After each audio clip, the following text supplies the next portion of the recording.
8 साल की सुकन्या सुबह उठते ही आंखें मलते हुए अपनी माँ के पास गई। उसकी माँ माया सोफे पर बैठकर टीवी देख रही थी। मम्मी, मुझे मैगी खानी है। हाँ हाँ, अभी बना देती हूँ। वैसे भी मैंने कुछ और बनाया नहीं, तेरे पापा गए हुए हैं अभी ऑफिस की ट्रिप के लिए बाहर, तो घर में मैं और तू ही तो है। ऐसा करती हूँ, दोनों के लिए वही बना देती हूँ, आसान है, जल्दी भी बन जाएगी। माया आलस के कारण जल्दी से मैगी बना देती है और खुद भी खाती है, साथ ही अपनी बेटी को भी खिलाती है। ज्यादातर उसका पति ट्रिप पर ही रहता, जिस कारण वो दोनों माँ बेटी ही घर में रहती और वो जल्दी में दोनों के लिए मैगी बना देती। ऐसे ही समय बीता और अब सुकन्या 22 साल की हो गई। मम्मी मम्मी यार कहाँ हो? ओ गॉड, लगता है माँ पूजा में बैठ गई। मुझे तो कॉलेज के लिए लेट हो रहा है। एक काम करती हूँ, जल्दी से अपने लिए मैगी बना लेती हूँ। मेरी ऑल टाइम फेवरेट। सुकन्या रसोई में जाकर मैगी बनाने लगती है, लेकिन मैगी बनाते वक्त वो कुछ सब्जियां भी उसमें ऐड करने लगती है और सब्जी काटते हुए उसकी उंगली कट जाती है। Ouch mummy, mummy. उसकी आवाज सुनकर जल्दी से पूजा खत्म कर उसकी माँ माया बाहर आती है।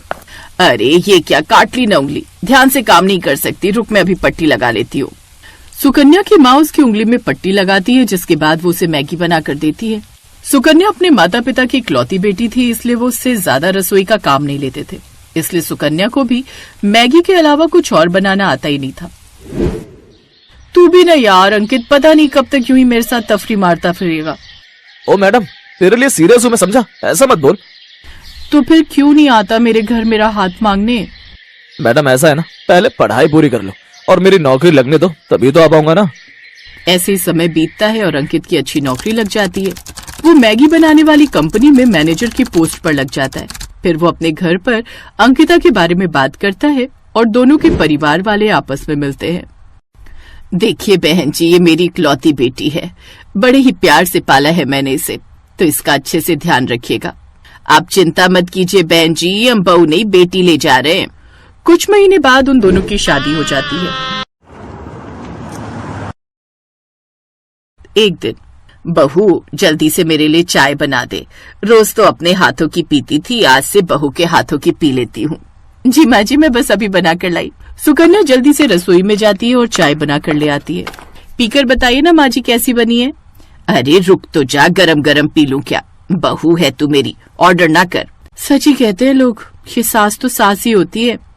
आय हाय बहू, ये चाय बनाई है या काढ़ा, इतनी पत्ती कौन डालता है इसमें? इसे पीकर तो सर दर्द और बढ़ गया मेरा। तेरी माँ ने तुझे चाय बनाना भी नहीं सिखाया क्या? वो माँ जी मैंने पहली बार बनाई है ना, इसलिए। कोई बात नहीं, मैं सीख जाऊंगी। उफ, पता नहीं क्या होगा आजकल की लड़कियों का, बताओ चाय तक बनानी नहीं आती। ओ मैडम, तू उसे क्या बोल रही है, तुझे खुद कौन सी आती है? ये सुनकर सुकन्या मुस्कुराने लगती है और ननद पैर पटक कर अंदर कमरे में चली जाती है। कुछ देर बाद सुकन्या सबके लिए नाश्ता बना कर ले आती है। वो सभी खाने की टेबल पर बैठते हैं तो सामने मैगी देख हैरान रह जाते हैं। बहू ये क्या है? सॉरी माँ जी, वो मुझे खाना। वही तो पूछ रही हूँ, तुझे कैसे पता चला कि हम सबको खाने में मैगी पसंद है? जानती है कोई दिन ऐसा नहीं होता जिस दिन हम मैगी ना खाएं, लेकिन मुझे सब्जियों वाली मैगी पसंद है और मुझे स्पाइसी वाली। और सुकन्या मुझे अनियन वाली। तुम जानती हो ना, मैंने तो मैगी की कंपनी इसीलिए ज्वाइन की है क्योंकि इसकी वजह से मुझे अच्छी खासी मैगी घर लाने को मिल जाती है। मैं तो रोज वहाँ से 50 पैकेट मैगी अपनी गाड़ी में छुपा कर ले आता हूँ। हाँ अंकित, मैगी से इतना प्यार की उसके लिए चोरी भी, वेरी बैड। खैर, मुझे लगा था मैं ही मैगी की दीवानी हूँ, लेकिन तुम सब भी मैगी के कोई कम दीवाने नहीं हो।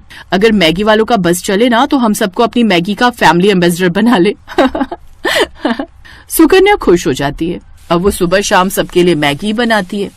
आज मैंने सबके लिए मसाला और जीरा मैगी बनाई है और भाभी कल पनीर मैगी। हाँ हाँ, अब तुम सब फिक्र मत करो, अब मैं आ गई हूँ ना, तो अब तुम सब सुबह शाम बस मैगी ही खाओ। अब सभी घर वाले सुबह शाम बस मैगी ही खाते, यहाँ तक कि अगर कोई मेहमान भी आता तो उसे भी वही बनाकर खिलाते, जिस कारण मेहमान भी उनके घर आने से डरते। अरे ये क्या अंकित की माँ, ये बहू क्या पका कर ले आई, मैगी? हाँ आपको पता है, इसे भी हमारी तरह इसका बड़ा ही शौक है। सत्यानाश, सोचा था बहू आ गई है अब तो कुछ अच्छा खाने को मिलेगा, लेकिन नहीं, ये मुई भी बस ये केचुआ खाना ही जानती है। नहीं रहना मुझे यहाँ, मैं आज ही वापस जा रही हूँ, नहीं तो तुम लोग तो मुझे ये मैदा खिला खिला कर ही मार डालोगे। बुआ बिना देर के वहाँ से चली जाती है, लेकिन इन सब से उन सबको कोई फर्क नहीं पड़ता। इधर अभी भी वो सब मैगी खाना जारी रखते हैं। ऐसे ही समय बीतता है और एक दिन पता चलता है कि सुकन्या गर्भवती है। सच में मैं यानी कि पापा बनने वाला है। Wow, thank you so much जो तुमने मुझे इतनी अच्छी खुशखबरी सुनाई। You are the best. और मैं दादी। बहू, अब तू खुद का ध्यान रखना। घर के काम के लिए हम काम वाली लगवा लेंगे और खाने की तो कोई टेंशन ही नहीं है। मैगी तो खानी है सुबह शाम, वो तो हम में से कोई भी बना लेगा। नन्हे मेहमान के आने से घर में सब खुश थे। ऐसे 2 महीने बीत गए। घर में सभी सुकन्या का खूब ख्याल रखते, लेकिन उनमें एक ही बुरी आदत थी कि वो अभी भी मैगी खाना नहीं छोड़ते। और फिर एक रोज, माँ जी जल्दी आइए, शालू शालू। माँ, ये तो भाभी की आवाज है, चलो जल्दी। वो दोनों उसके कमरे में जाते हैं जहां वो पेट पकड़कर बैठी हुई थी। क्या हुआ बहू? माँ जी, पेट में दर्द हो रहा है और ब्लीडिंग भी। क्या? हे भगवान, शालू तू जल्दी से कैब बुक कर, इसे अस्पताल ले जाना होगा और अपने भाई को भी फोन कर दे। शालू जल्दी से गाड़ी बुक करती है, साथ ही अंकित को भी अस्पताल पहुंचने को कहती है। कुछ देर बाद वो अस्पताल पहुंचते हैं। चेकअप के बाद, आई एम सॉरी, लेकिन ज्यादा मैगी खाने की वजह से बच्चे के अंदर भी वही गया जिस कारण उसकी मौत हो गई। सुकन्या की बॉडी में भी मैदा खाकर वो इम्यूनिटी नहीं है कि बच्चा सरवाइव कर पाता। इसे तो इस वक्त फ्रूट्स और हरी हरी सब्जियां खानी चाहिए थी। आप जानते हैं ज्यादा मैगी या मैदा खाने की वजह से हमारी बॉडी को कितना नुकसान होता है, और ये मैदा हमारी आंतों में चिपक जाता है। इसीलिए महीने में 1-2 बार खाने में कोई बुराई नहीं, लेकिन रोज खाना यह आप सबकी सेहत के लिए भी खतरनाक हो सकता है। क्या मेरा बच्चा? नहीं डॉक्टर, ऐसा नहीं हो सकता। खुद को संभाल बेटा। सुकन्या को जब ये बात पता चली, वो तो जैसे खामोशी हो गई। मैगी खाने की सजा उसे ऐसी मिलेगी उसने कभी नहीं सोचा था। उस दिन के बाद पूरे परिवार ने मैगी खाना छोड़ दिया। अब वो सब हरी सब्जियां और रोटी ही खाते। अंकुर ने भी मैगी लाना बंद कर दिया। ऐसे ही कुछ महीने बीत गए और अब सुकन्या फिर से प्रेग्नेंट हुई, लेकिन इस बार वो कोई रिस्क नहीं लेना चाहती थी, इसलिए उसने खुद का अच्छे से ध्यान रखा। साथ ही ससुराल वालों ने भी उसका खूब ध्यान रखा और हेल्दी चीजें खाने का नतीजा ये हुआ कि उसने एक साथ 2 जुड़वा बेटा बेटी को जन्म दिया। अब उनका परिवार पूरा हुआ और अब वो सब साथ में खुशी खुशी रहने लगे।